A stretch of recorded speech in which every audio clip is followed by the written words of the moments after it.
Let's do example 2 from your notes. H of x is equal to 4x to the 1/2. Let's consider this function for a second. So to the 1/2 power is actually the square root function, okay? So this is the same as h of x is equal to 4 times the square root of x. Let's think about the domain. So I cannot have a negative radicand. So I've got to say that x is greater than or equal to 0. So this would be 0 to infinity, okay? Because the square root of a negative number we know is in the imaginary number system. So g of x, negative 2x to the 1/3, just so you're aware, this is the same as negative 2 times the cube root of x. The cube root of x, I can take the cube root of a negative value. I don't have any restrictions with this. Just so you understand, the cube root of, for instance, 8 is equal to 2 because 2 to the 3rd is 8. Okay, so the cube root and cubing something are inverses. I could also do the cube root of negative 8. That's negative 2 because negative 2 to the 3rd power is equal to negative 8. Okay, so there are no restrictions with the domain on odd roots. So this domain is negative infinity to infinity, so all real numbers. So when we look at adding, subtracting, and multiplying, it's going to be the intersection of these two domains. So the one goes 0 to positive infinity. The other is all negative infinity to positive infinity. So it would just intersect from this right here, 0 to infinity. All right, so what are we doing? First of all, we are adding the two. So 4x to the 1/2 plus negative 2 would be minus 2x to the 1/3.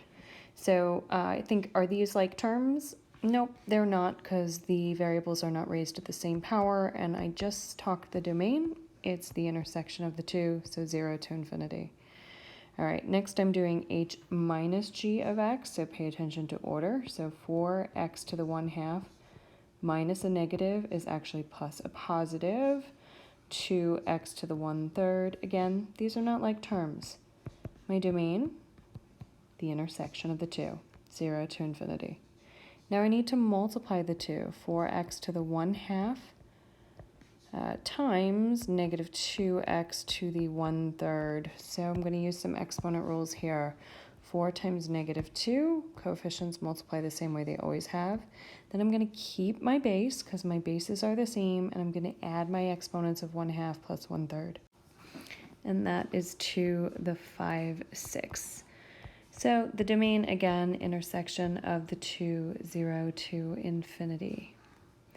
Okay, now we're doing division. Division's the one where we've got to watch for anything that's new as far as a restriction on the domain, and that would come from the denominator. So 4x to the 1/2 divided by negative 2x to the 1/3. So again, let's use little exponent rules here. 4 divided by negative 2 is negative 2. Keep my base, top exponent minus bottom exponent. So 1/2 minus a third is 1/6. So here's what it simplifies to. But I need to consider any new restrictions that could come from my denominator. So I got to think, well, what would cause this whole bottom to be 0? And hopefully you see, well, if x were 0, 0 to the 1/3 would be 0 times negative 2 is 0. So my domain cannot include 0. But if I look, the intersection of the two didn't include 0 anyway. So I actually don't have anything new here. But you always got to check to make sure there's nothing new with division. So domain is still 0 to infinity. Awesome.